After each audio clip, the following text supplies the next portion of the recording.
Salut la mûche, il est 4h30, l'heure du goûter, et vous avez rendez-vous avec votre Gorokan pour votre leçon de la journée. Alors dans les leçons précédentes, on a beaucoup parlé des désirs, des obstacles, on a parlé de la dépression, de la concentration, des moyens pour les désirs. Aujourd'hui, on va attaquer la base, comment on fabrique un désir du coup. C'est parti. Bon, il faut bien comprendre. Un désir, d'abord, je dois ressentir d'abord un plaisir avant d'avoir le désir. C'est-à-dire que je peux pas désirer une fraise si j'en ai jamais goûté. C'est à partir du moment que j'ai goûté une fraise que je peux pouvoir commencer à la désirer. C'est-à-dire que je crée un point négatif qui dit je manque de fraises. Un désir, c'est un manque. Quoi que je veuille, même le bien des autres, c'est toujours un manque si c'est un désir. Un désir se manifeste d'abord parce que c'est un manque, c'est quelque chose qui me manque. Du coup, je peux pas désirer vraiment pour quelqu'un d'autre que moi. Ça passe toujours par mon filtre égoïste. L'égoïsme, dans ce cas, peut être très bon. Faut comprendre que l'égoïsme, ça s'efface pas. Et ça sert à rien d'effacer l'égoïsme. C'est comme si c'est notre moteur. On va pas enlever notre moteur parce qu'il roule trop vite. Non, on s'adapte. Et là, mon égoïsme, par exemple, il peut servir à ce que je veux que mes enfants mangent très bien, par exemple, une très bonne nourriture. C'est à travers mon égoïsme que je les satisfais. Alors, il y a plusieurs types de désirs. On va voir comment ça se fabrique un premier. Regardez. Donc, j'ai un désir. Donc, j'ai un point plus qui m'arrive dans ma vie et qui touche à l'intérieur de moi un point moins. Et entre les deux se fait une tension. Mettons que le point de plus, ce sera, tiens, je connais une fraise, et le point moins, ce sera, bah maintenant je veux une fraise. Et donc j'ai une tension entre mon moins qui veut le manque, et le plus qui est le plaisir. Et ça crée entre les deux donc un désir. Un désir pour recevoir quelque chose. Donc ma première phase, c'est recevoir. C'est vraiment juste recevoir le plaisir. D'ailleurs, c'est comme ça, c'est la première fois que je goûte la fraise en fait. Je reçois, direct je reçois. À chaque fois qu'il y a une première fois d'un plaisir qui m'impressionne, je reçois ce point positif et négatif en même temps. Positif parce que c'est bon, négatif parce que ça va me manquer. Donc on peut voir que la première réaction normale du désir, bah, c'est de désirer pour lui-même. D'accord. Donc c'est une forme d'égoïsme. Maintenant, il y a une deuxième phase après. Des fois, il y a vachement longtemps avant qu'un désir il se réalise. Donc moi, de mon point négatif, j'ai plein de désirs autour de moi qui se baladent, qui vont me faire ressembler à une espèce d'étoile pour... Donc ça, c'est la forme à peu près que mon centre égoïste il va prendre avec tous les désirs que j'ai autour de moi. Alors pour réaliser un désir, comment je fais? Je vais toujours le chercher en dehors de moi. C'est-à-dire que dans les connexions que j'ai. Donc je vous rappelle, j'ai ma, ma formule là. Donc je ressemble plus ou moins à une étoile. Et autour de moi, il y a d'autres gens qui sont des étoiles. J'en ai plusieurs comme ça. Donc chacun a son centre égoïste avec des désirs qui tournent autour. Donc il y a certains désirs qui nous font nous occuper que de nous-mêmes. Et des désirs qui nous connectent aux autres. Des désirs qui sont uniquement pour moi-même. Ça, c'est ou corporel ou une catastrophe. C'est-à-dire que oui, effectivement, je mange pour mon ventre, je peux pas manger pour le ventre des autres. Ça, c'est valable pour un degré animal. Donc, on a vu déjà dans le truc d'avant qu'il y avait minéral, végétal, animal. Donc les degrés en dessous d'humain, ils peuvent être égoïstes, c'est pas grave. Parce que de toute façon, c'est pour nourrir la machine. Mais à partir du moment où j'ai des désirs humains, des désirs de connaissance, de savoir, d'amour, si c'est que pour moi-même, ça détruit les autres. Dans l'amour, si je n'aime que moi, je suis comme un cancer. Un cancer, dans le corps humain, c'est comme un homme qui pense qu'à lui dans toute la société. Et on sait tout ce que ça donne, on a déjà vu certaines personnes qui pensaient qu'à eux, et c'est vite fait qu'ils se fassent lyncher. On n'apprécie pas ça, c'est pas de l'éthique.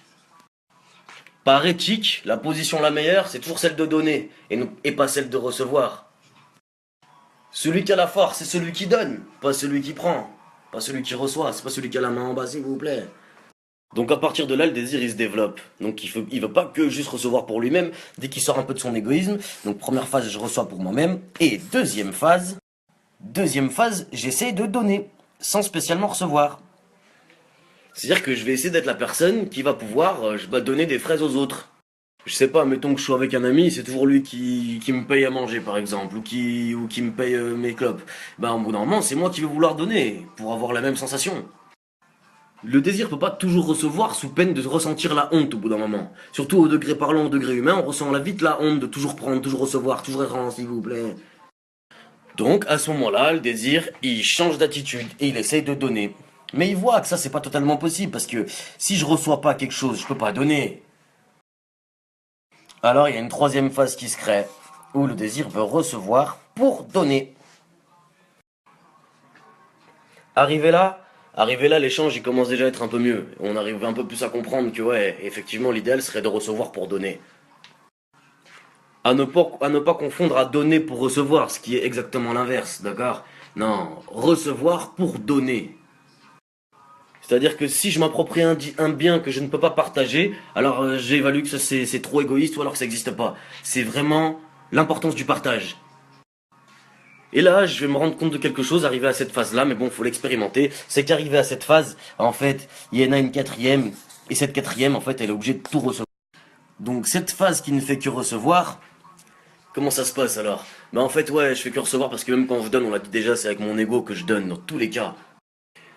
Et en réalité, que je veuille partager ou pas partager, je peux pas sortir de mon ego. Ce que je peux faire, c'est influencer mon ego pour qu'il s'habitue à partager au lieu de grailler comme un cancer. Et là, on peut comprendre, il y a deux points d'action en fait, il y a deux possibilités. C'est-à-dire, ou bien je suis positif, ou bien je suis négatif devant les situations qui m'arrivent. Faut bien comprendre, je parle de désir, je parle d'un champ d'énergie qui englobe tout. Toutes nos expériences viennent de ce champ d'énergie que nos désirs créent et manifestent avec nos pensées autour de nous. Donc quand j'ai un conflit extérieur, ça signifie obligatoirement un conflit intérieur. Une perception que je dois corriger, ou un goût que je dois changer, ou une énergie que je dois transformer, une qualité ou un défaut que je dois transformer en son imposé. Mais c'est toujours dans le même champ d'action, dans le même rayonnement du désir en entier. La façon dont fonctionnent nos pensées, la façon dont fonctionne notre cœur et nos relations entre nous, la façon dont fonctionne l'énergie de la nature. Tout dans le même champ, dans le même flux d'énergie. Donc à partir du moment où dans le flux d'énergie apparaît un conflit, qu'est-ce qui se passe? Ben en fait j'ai deux choix. J'ai deux choix. Ou bien je vais tirer vers le sens désir qui se partage, ou bien vers le désir cancer qui bouffe. On va appeler ça positif ou négatif. Ça va être deux façons différentes de réagir. Une où mon égoïsme il sera dirigé vers lui, ou une autre où l'égoïsme sera vers les autres. Si on s'y attarde 2 secondes, et on y reviendra, la façon négative, elle vient de la peur, elle vient de la justice, elle vient de la mémoire. C'est-à-dire, j'ai déjà peur de certaines choses, alors je veux que ce soit comme ça. C'est la peur qui me permet d'interpréter ce qui m'arrive et de dire que ça va être comme ci ou comme ça, alors qu'en fait, au fond, j'en sais rien du tout. Et le deuxième truc, bah, c'est l'amour. C'est-à-dire que l'amour, lui, peut concevoir qu'en fait, j'en sais rien de ce qui va m'arriver, mais je vais essayer de faire bien quand même. Je vais essayer de donner du crédit aux gens, de leur donner de la confiance. J'ai peur peut-être que l'entourloupe, etc. Mais je vais essayer, je vais agir comme si pour leur donner la force d'eux. Alors je vais agir comme s'ils étaient bons pour leur donner la force d'être bons. Après, bien sûr, faut pas être con. Si je fais ça envers une personne qui le fait pas pour moi, alors j'ai le droit de le punir et de le sanctionner instantanément. C'est-à-dire que dans le premier cas, je fais d'abord un point positif à la personne en imaginant que bon, il a une bonne raison de faire ce qu'il fait. Au pire, il est malade, mesquine, je vais l'aider. Une bonne chose. Si maintenant la personne, 2 fois de suite ou 3 fois de suite, 3 fois maximum, je lui fais des points positifs et lui me renvoie des points négatifs, ça veut dire qu'il essaie de me vider comme un vampire. Et là, bien sûr, je me dois d'utiliser mon ego contre le sien, mais ce sera une correction pour lui et pour moi. Donc je résume rapide.